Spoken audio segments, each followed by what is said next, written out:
waktunya Bu. Di sini Pak Mul mau melaksanakan kegiatan tugas Bu, yaitu tugas demonstrasi kontekstual modul 3.1 Bu. Di mana tugas ini adalah kami selaku calon guru penggerak ingin menyelesaikan tugas studi kasus dilema etika. Nah, ada 9 pertanyaan yang saya ajukan kepada Ibu Sukawati selaku Kepala Sekolah SD 15. Dengan 9 pertanyaan ini kami minta Ibu akan menjelaskan Bu dari 9 pertanyaan ini dari 4 paradigma dan ada 9 prinsip yang kita lakukan untuk studi kasus dilema etika. Gimana Bu? Baiklah Ibu selaku Kepala Sekolah Pimpinan SD 15. Pertanyaan pertama Bu, selama ini bagaimana Ibu selaku kepala sekolah dapat mengidentifikasi kasus-kasus yang merupakan dilema etika atau bujukan moral? Biasanya kasus-kasus yang ada itu Ibu harus mengidentifikasinya dari laporan guru kelas atau guru bidang studi. Dari laporan-laporan yang mereka berikan itulah baru Ibu mencari jalan keluar, membuat kesimpulan apa yang harus Ibu laksanakan. Yang kedua Ibu, selama ini bagaimana Ibu menjalankan pengambilan keputusan di sekolah Ibu, terutama untuk kasus-kasus di mana ada dua kepentingan yang sama-sama benar atau sama-sama mengandung nilai kebajikan?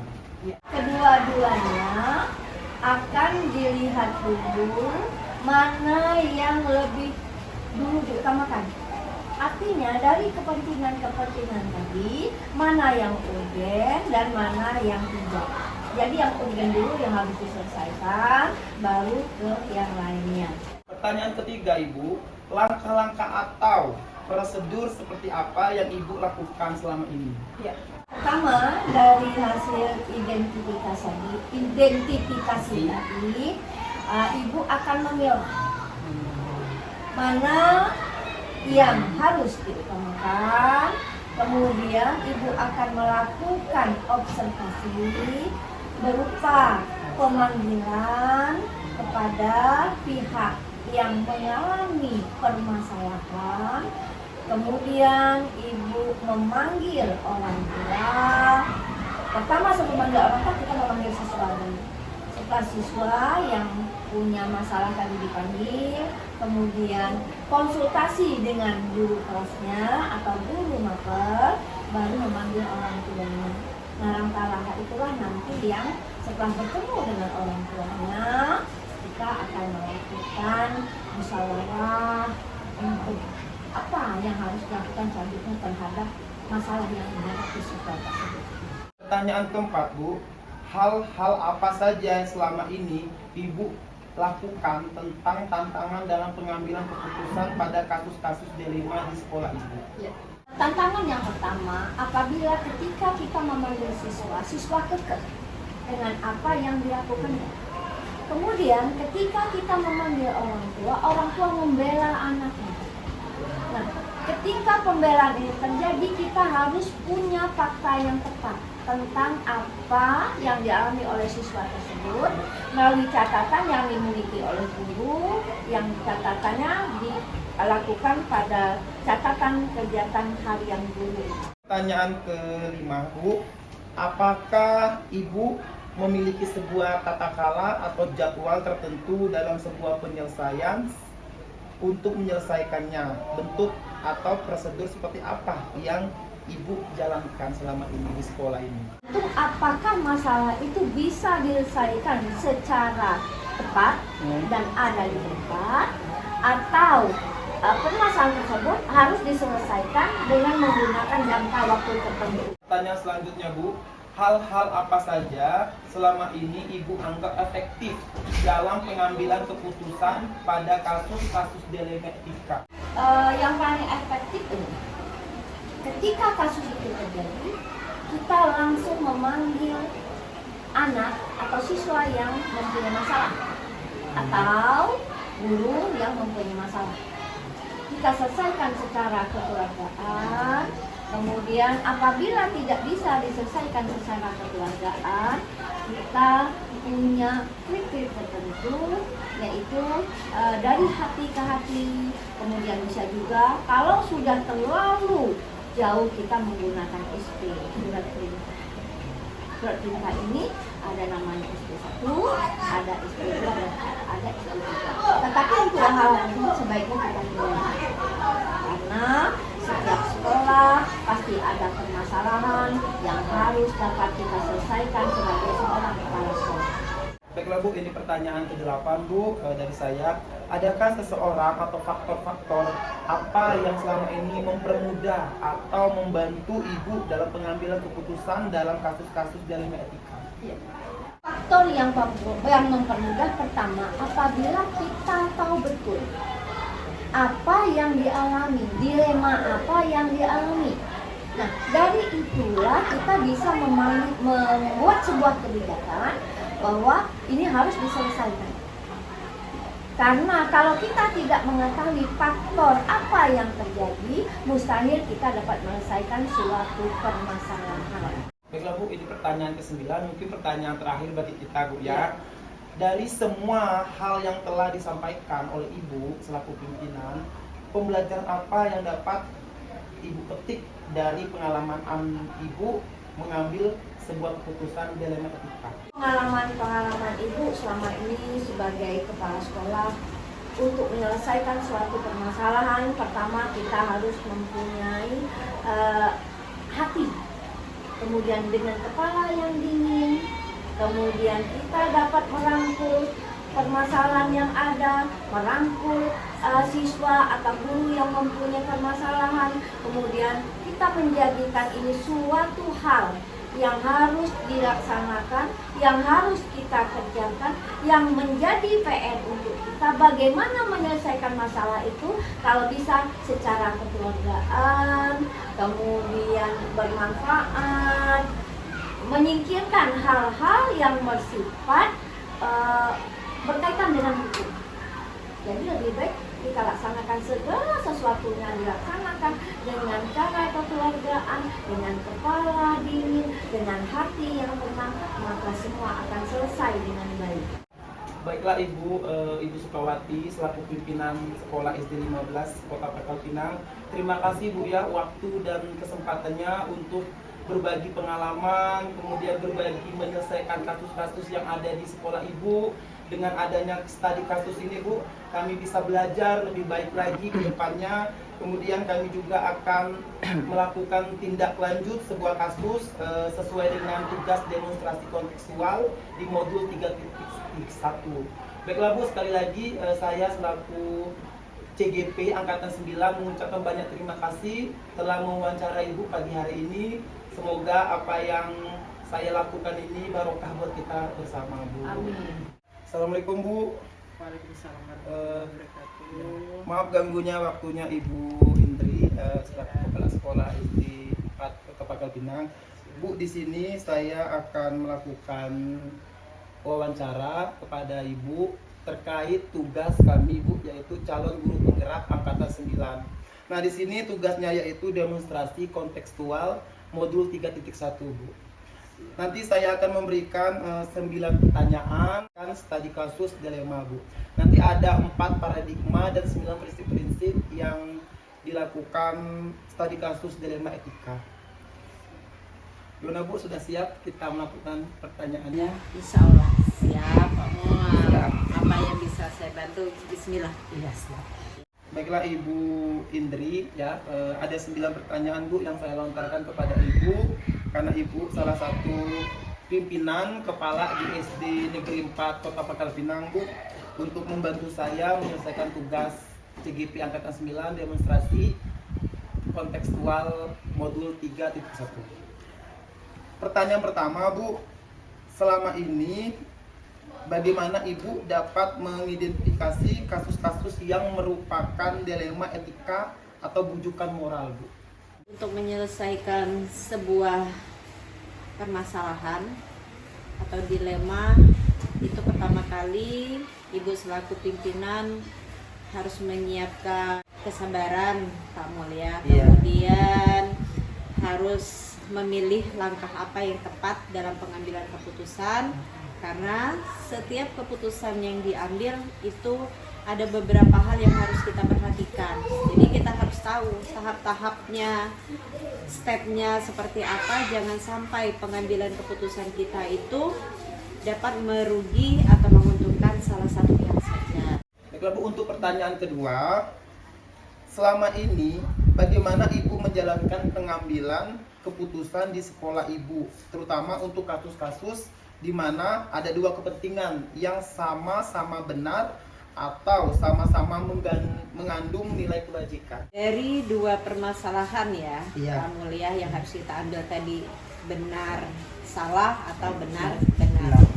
Jadi pertama kali mungkin dari setiap permasalahan yang terjadi, kita harus tahu dulu apa sih yang menjadi titik permasalahannya. Kejadian itu bisa terjadi, penyebabnya apa Mul? Kita harus cari dulu penyebabnya.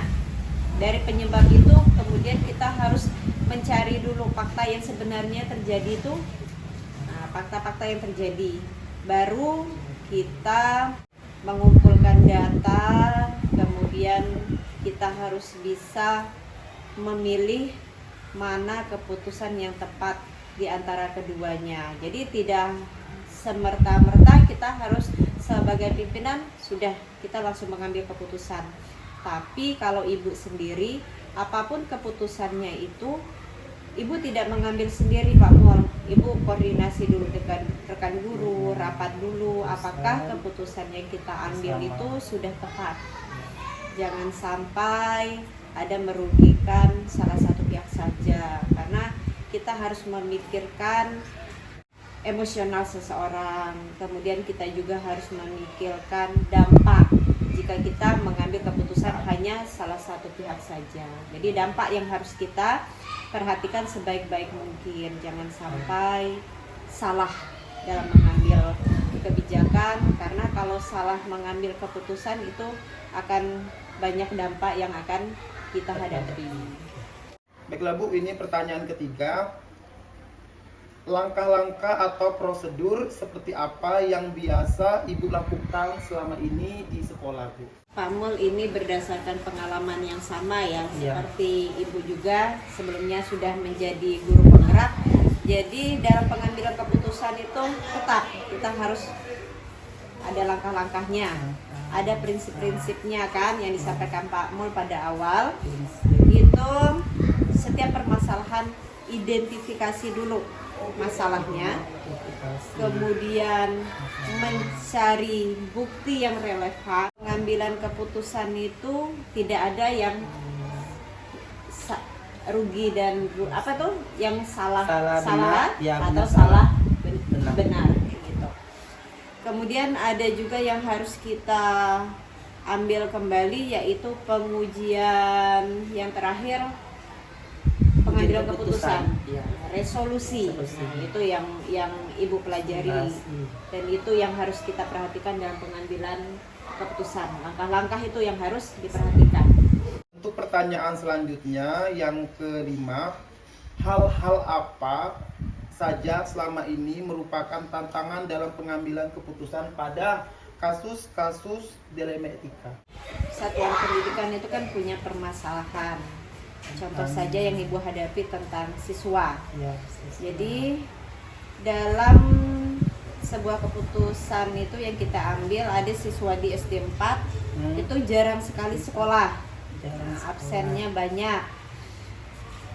Ibu selaku pimpinan biasanya melakukan langsung terjun ke lapangan Pak Mul.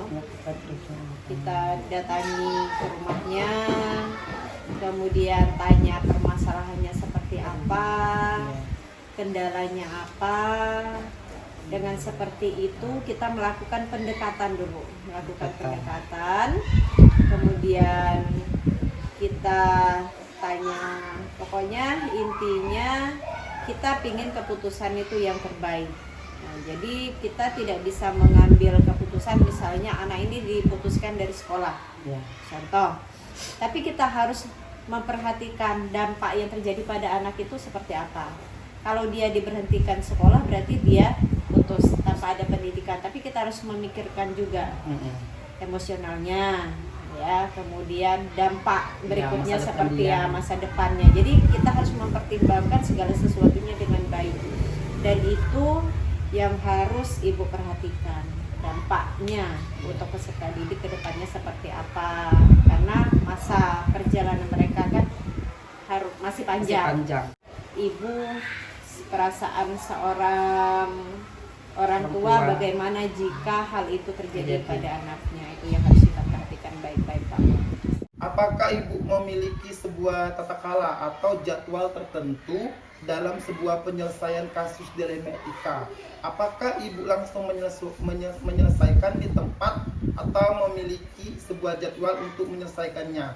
Bentuk atau prosedur seperti apa yang ibu jalankan? Untuk itu pertama ya, contohnya saja dengan guru atau siswa tetap tadi dipanggil dulu, kemudian tanyakan permasalahannya, kemudian setelah itu kita proses berbicara dari hati ke hati, istilahnya kita berikan kesempatan untuk mengutarakan apa yang menjadi hal pada dirinya. Itu tetap ada jadwal Pak Mul, jadwal, tapi terjadwalnya tetap berbicaranya hanya 4 mata saja, karena kita ya kekeluargaan, karena kita menjaga nama baik seseorang, menjaga istilahnya emosionalnya. Jangan sampai cara kita pengambilan keputusan itu istilahnya salah. Jangan membuat seseorang itu menjadi tertekan dan sebagainya, kayak gitu. Tetap ada jadwal Pak Mul, ada jadwal pembinaannya, ada jadwal, tapi tidak langsung hari itu. Kita beri dulu seseorang itu untuk menenangkan diri, termasuk ibu lah kan. Nanti misal permasalahan yang terjadi kita bawa emosi dan sebagainya, jadi kita beri rentang waktu berapa hari, jangan sampai pengambilan keputusan dibawa dengan rasa emosional. Adakah seseorang atau faktor-faktor apa yang selama ini mempermudah atau membantu ibu dalam pengambilan keputusan dalam kasus-kasus dilema etika? Ini kamu, untuk pengambilan keputusan itu kan bukan sebuah hal yang gampang. Jadi biasanya ibu tetap koordinasi Pak. Oke, yang pertama kalau untuk masalah siswa, koordinasi dengan orang tua, kemudian dengan rekan guru, ya rapat bersama mencari keputusan yang tepat. Kemudian ibu juga tetap berkoordinasi dengan pengawas pendidikan seperti itu. Jadi setiap permasalahan tadi itu kita harus mencari seseorang yang bisa menjadi penengah atau yang bisa memberikan solusi yang tepat, kemudian juga bisa memberikan pandangan-pandangan yang tepat dalam pengambilan keputusan. Ibu Indri, ini adalah pertanyaan terakhir Bu ya. Nah, pertanyaan terakhir ini Bu, dari semua hal yang telah disampaikan oleh Ibu tadi, pembelajaran apa yang dapat Ibu petik dari pengalaman Ibu mengambil keputusan dilema etika? Setiap orang itu akan mengambil hikmah dan pembelajaran dari setiap permasalahan yang dihadapi Pak. Ya. Pertama, sebagai pimpinan mungkin memberikan pembelajaran untuk ibu lebih bijaksana lagi. Kemudian memberikan ibu biar menjadi orang yang lebih sabar, lebih ikhlas, lebih istiqomah dalam pengambilan keputusan, karena pengambilan keputusan itu ibu biasanya Pak Mul istilahnya mohon doa dulu ya ke atas. Apa sih yang harus saya ambil dalam keputusan itu? Harus berpikiran yang jernih Pak Mul ya, kemudian harus bisa mengontrol emosi. Jadi semua permasalahan yang ibu hadapi banyak sekali pembelajaran yang ibu dapatkan, karena sebagai selaku pimpinan kita harus banyak belajar lagi ya untuk menjadi sosok yang bijaksana sosok yang bisa menjadi teladan untuk siswanya dan untuk gurunya. Bismillah Allah, semua yang kita hadapi itu bisa menjadi proses pembelajaran untuk kita agar bisa menjadi insan yang lebih baik. Amin. Amin ya rabbal alamin. Baiklah Bu, selesai sudah wawancara saya terhadap Ibu, di mana kegiatan ini Bu bermanfaat bagi saya. Kemudian apa yang Ibu sampaikan tadi memberi pengalaman bagi saya dari 9 prinsip tadi Bu, 4 paradigmanya, memberikan peluang bagi saya untuk belajar bagaimana kita menyelesaikan sebuah kasus dilema etika. Dan terima kasih kepada Ibu Indri selaku pimpinan SD 4 Kota Pangkal Pinang telah memberikan jawaban yang sangat memuaskan dari 9 prinsip yang saya ajukan tadi Bu, untuk menyelesaikan tugas saya, yaitu demonstrasi kontekstual modul 3.1 Bu. Sekali lagi kepada Ibu Indri selaku Kepala Sekolah SD 4, saya ucapkan banyak terima kasih Bu ya. Terus semangat Pak Mul, Siap. semoga proses ini bisa memberi pembelajaran untuk Pak Mul, menjadi bekal Pak Mul dalam menghadapi istilahnya pekerjaan yang Ya, kedepannya, siap. karena setiap orang punya kesempatan untuk meningkatkan kompetensinya. Amin. Semangat terus Pak Mul, sukses Pasti. terus. Semoga apa yang dicita-citakan Pak Mul itu tercapai dan dijabah Amin. oleh Allah Subhanahu wa taala, diberikan kemudahan dan kelancaran. Assalamualaikum Ibu, selamat pagi. Waalaikumsalam, salam dan bahagia untuk kita semua. Bu, kedatangan saya di sini, saya akan mau menyelesaikan tugas Bu, tugas demonstrasi kontekstual modul 3.1. Ini adalah salah satu tugas calon guru penggerak angkatan 9 Bu. Jadi kami diminta untuk mewawancara Ibu selaku kepala sekolah guru penggerak di SD 26 Kota Pangkal Pinang Bu. Oke, siap. Ya, nanti ada 4 paradigma Bu yang saya lontarkan kepada Ibu, kemudian ada 9 prinsip, dan 9 prinsip itu termasuk 9 pertanyaan yang saya lontarkan sama Ibu selaku pimpinan kepala SD 26 Kota Pangkal Pinang. Oke, siap Bu. Sudah siap Bu? Insya Allah siap. Iya. Terima kasih Bu ya waktu dan kesempatannya. Sama-sama. Baiklah Ibu, Ibu Mailani, Kepala Sekolah SD 26, ada 9 pertanyaan Bu yang saya sampaikan kepada Ibu. Ya, yang pertama Bu, selama ini bagaimana Ibu dapat mengidentifikasi kasus-kasus yang merupakan dilema etika atau bujukan moral?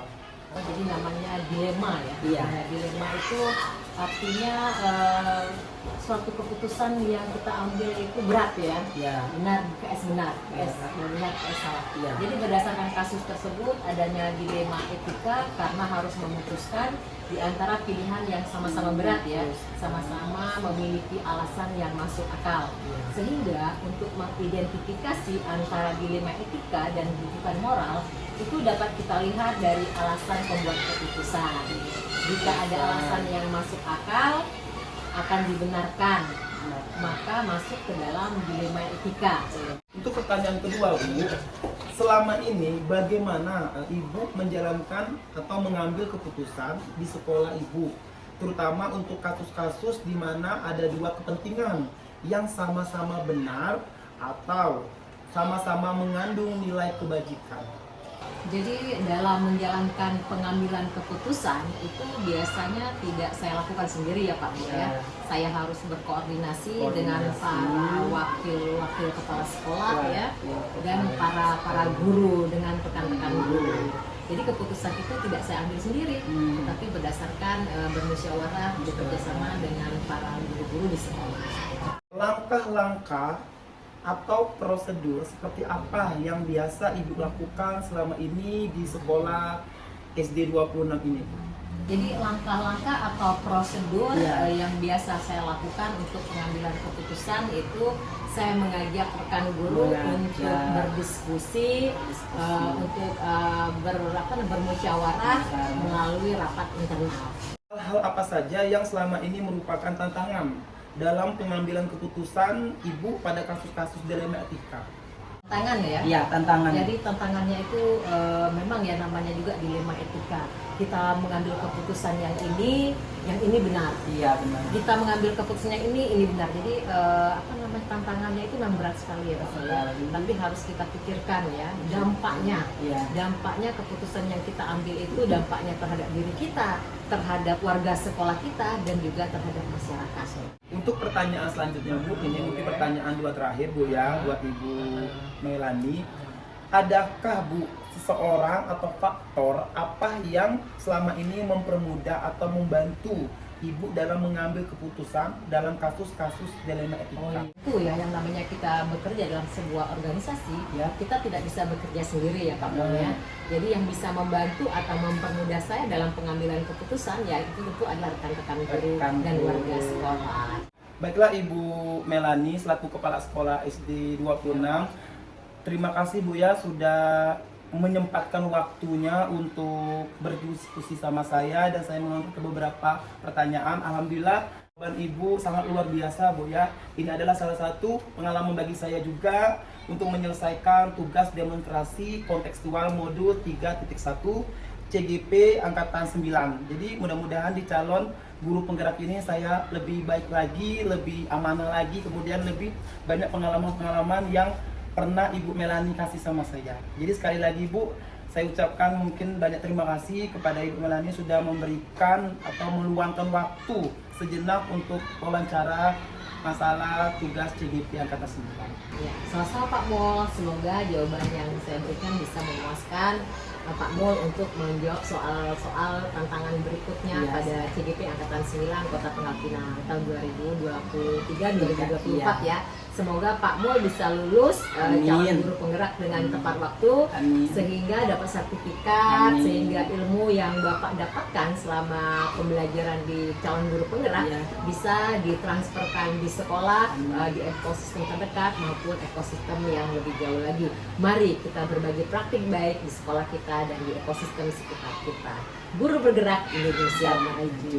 Tergerak, bergerak, menggerakkan. Selamat menjadi guru-guru hebat di Indonesia, terutama di Kota Pangkal Pinang.